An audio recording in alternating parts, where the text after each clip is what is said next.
உலக மக்கள் எல்லோருக்கும் வணக்கம். சுபிக்ஷா டிவி மூலியமாக நான் உங்கள் ஜி கோபால் பேசுகிறேன்.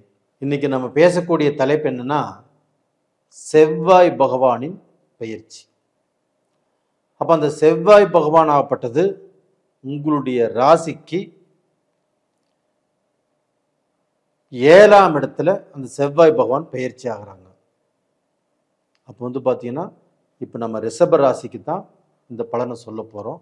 ரிஷப ராசிக்கு 7ஆம் இடத்தில் அந்த செவ்வாய் பகவான் ஆகப்பட்டது அக்டோபர் 27ஆம் தேதி பெயர்ச்சியாகி விருச்சகத்துக்கு வராரு. அப்போ அந்த விருச்சகம் என்பது ரிஷப ராசிக்கு 7ஆம் இடம். அப்போ அந்த 7ஆம் இடத்துக்கு செவ்வாய் பகவான் பயிற்சி ஆகியிருக்கிறாரே அப்படின்னா, நம்மளுக்கு செவ்வாய் தோஷமா, கோல்சார பிரகாரம், இல்லை 7ஆம் இடத்துல இருந்தால் நம்மளுக்கு பார்த்தீங்கன்னா, இப்போ வரன் பார்க்க போகிறோம், அந்த வரனை பாதிக்குமா, இப்போ கல்யாணத்தை தடுக்குமா, நம்மளுக்கு பார்த்தீங்கன்னா எங்கேயாவது பொண்ணு பார்க்குற பொண்ணு கிடைக்காதா, எங்கேயாவது மாப்பிள்ளை பார்க்குற மாப்பிள்ளை கிடைக்காதா, இப்படிப்பட்ட யோசனைகள் எல்லாமே கண்டிப்பாக உங்களுக்கு வரும். ஏன்னா 1.5 மாத காலங்கள் இன்னும் அந்த இடத்துலையே தான் செவ்வாய் இருப்பார். ஆனால் அங்கே செவ்வாய் ஆட்சியாக இருக்கிறதுனால செவ்வாய் தோஷத்தை செய்ய மாட்டார். ரிஷபராசிக்காரங்களே, உங்களுக்கு தான் செவ்வாய் 7ஆம் இடத்துல இருந்தாலும் உங்களுக்கு பார்த்தீங்கன்னா செவ்வாய் தோஷத்தை செய்ய இயலாது.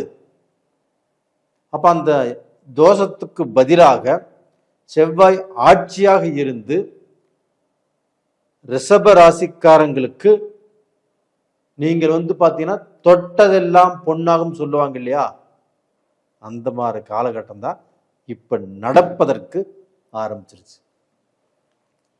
அப்போ நீங்கள் பொண்ணு பார்க்கலாம், மாப்பிள்ளை பார்க்கலாம், பொண்ணு பாத்திரத்தில் கல்யாணமாகும், மாப்பிள்ளை பாத்திரத்துலையும் கல்யாணமாகும்.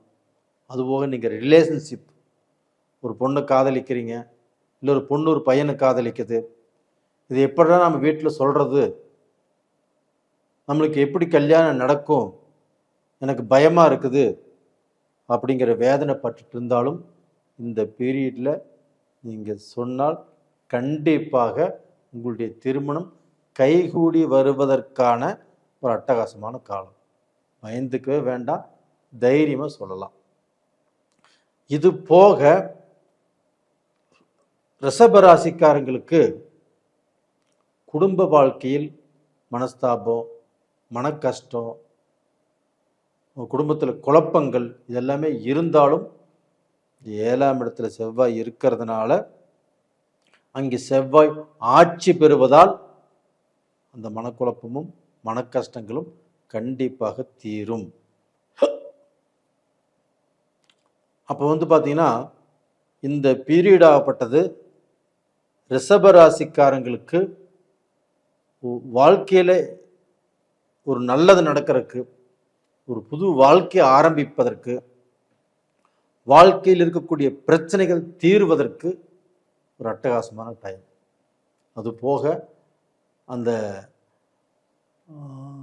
7ஆம் இடத்துல செவ்வாய் இருப்பதனால தொழில், கூட்டு தொழில், உங்களுடைய பிஸ்னஸ் பார்ட்னர் அவங்களும் உங்களுக்கு பார்த்தீங்கன்னா சாதகமாக இருப்பாங்க. அந்த கூட்டு தொழிலில் நீங்கள் ஜெயிப்பீங்க. அந்த கூட்டு தொழில் நல்ல வளர்ச்சி அடையும். அந்த கூட்டு தொழில் மூலியமாக நீங்கள் சம்பாதிப்பதற்குண்டான நல்ல வாய்ப்பு இருக்கிறது. அப்போ அந்த 7ஆம் இடத்துல செவ்வாய் பகவான் ஆட்சியாக இருக்கிறதுனால உங்களுக்கு கூட்டு தொழில் கண்டிப்பாக நல்லா இருக்கும். இதற்கு முன்னாடி சங்கடம் சலிப்புகள் இருந்திருந்தாலும் இந்த பீரியடில் ஒருத்தரை ஒருத்தர் புரிஞ்சு நடந்துக்குவீங்க. அப்போ அந்த சங்கடங்கிறது இப்போ பார்த்தீங்கன்னா தீருவதற்குண்டான வழி உங்களுக்கு கண்டிப்பாக பிறக்கும். அதுபோக இதே செவ்வாய் பகவான் ஆகப்பட்டது 7ஆம் பார்வையாக உங்களுடைய ராசியவே பார்க்குறாங்க. அப்போ ரிஷப ராசியை இந்த செவ்வாய் பகவான் பார்க்கும்போது, செவ்வாய் அப்படிங்கிறது யாரு? ஒரு துணிச்சலான, ஒரு வீரமான, ஒரு தைரியமான, ஒரு கோபமான கிரகம். அப்போ அந்த கிரகம் உங்களோட ராசியவே பார்க்கும்போது என்னாகும் அப்படின்னா, நம்மளுக்கு எதுலேயுமே ஒரு தைரியம் வரும், ஒரு தன்னம்பிக்கை வரும், ஒரு நல்ல வீரம் வரும். யாராக இருந்தாலும் வரட்டும் பார்த்துக்கலாம் அப்படிங்கிற எண்ணங்கள் உருவாகும். அப்போ நம்மளுக்கு அந்த கோபம் வருவதற்குண்டான வாய்ப்புகள் இருக்குது. யாரு எவரு முன்ன பின்ன தெரியாம நம்ம பேசிடுவோம். இதனால தனக்கு வரக்கூடிய வாய்ப்புகள் கண்டிப்பா மிஸ் ஆகும். அது நம்ம வாழ்க்கையில எந்த மாதிரியான வாய்ப்பாக இருந்தாலும் சரி. அப்ப அந்த வாய்ப்புகள் மிஸ் ஆகுறதுனால உங்களுக்கு தான் நஷ்டம். அது தொழிலா இருக்கலாம், பிஸ்னஸா இருக்கலாம், நம்மளுக்கு நடைமுறை வாழ்க்கையில் இருக்கலாம். அப்போ இந்த வாய்ப்புகளால் நம்மளுக்கு பார்த்தீங்கன்னா ஏதாவது ஒன்று மிஸ் ஆகிறதுக்கு வாய்ப்பு இருக்குது. ஆனால் இந்த பீரியடில், இந்த 1.5 மாத காலத்துக்குள்ளே நீங்கள் கொஞ்சம் நிதானமாக, கொஞ்சம் யோசனை செய்து நீங்கள் பேசினால் கண்டிப்பாக நல்லது. அப்போ பார்த்தீங்கன்னா ஒருத்தர்கிட்ட பேசும்போது நம்ம என்ன பேசுகிறோம், நம்ம என்ன பேசணும், இங்கே அதிகமாக பேசலாமா, குறைச்சி பேசலாமா அப்படிங்கிறத யோசனை பண்ணி பேசுங்க. இது ரொம்ப ரொம்ப நல்ல விஷயம். அது போக பார்த்தீங்கன்னா அதே செவ்வாய் பகவான் உங்களுடைய ராசிக்கும்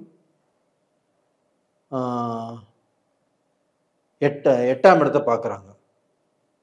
அப்போ உங்கள் ராசிக்கு 2ஆம் இடம். அப்போ அந்த 2ஆம் இடம் என்பது உங்களுடைய 7ஆம் வீட்டு அதிபதி 2ஆம் வீட்டு அதிபதியை பார்க்கறதுனால அது குடும்பம், தனம், வாக்கு. குடும்பத்திலையும் நல்லது நடக்கும். தனம், உங்களுக்கு வர வேண்டிய பணம் கண்டிப்பாக வந்து சேரும். உங்களுக்கு தொழில் கண்டிப்பாக நல்லா இருக்கும். உங்களுக்கு வேலை, இந்த வேலையை போட்டு வேறு வேலைக்கு போகலாம்னு நினச்சாலும் தாராளமாக போகலாம். ஒரு வேலையில் இருந்தீங்கன்னா அந்த வேலையில் இருக்கக்கூடிய டிஸ்டர்ப்பு உங்களுக்கு கண்டிப்பாக குறையும். உங்களுக்கு போட்டி, பொறாமை, எதிர்ப்பு எது இருந்தாலும் அது எல்லாமே படிப்படியாக குறையும். அப்போ எதிரியாக இருந்தவங்க நண்பராவாங்க. உங்களுக்கு பார்த்தீங்கன்னா பகையாக இருந்தவங்க உறவாவாங்க. கண்டிப்பாக இது நடந்தே தீரும். அப்போ டோட்டலாக பார்த்தீங்கன்னா செவ்வாய் பகவானுடைய அனுகிரகமாகப்பட்டது கண்டிப்பாக உங்களுக்கு நல்லதை செய்வதற்குண்டான காலகட்டங்கள் வந்தாச்சு. அதே சமயத்தில் அந்த செவ்வாய் உங்களுடைய ராசியை பார்க்கறதுனால உங்களுக்கு உஷ்ணம் சம்மந்தப்பட்டது, உடம்புல ஹீட் சம்மந்தப்பட்டது, சின்ன சின்ன கொப்பளங்கள் வருவதற்குண்டான வாய்ப்புகள் இருக்குது. அதை கொஞ்சம் பார்த்துக்கோங்க. நேயர்களே, இந்த பதிவு பிடிச்சிருக்குன்னு நினைக்கிறேன்.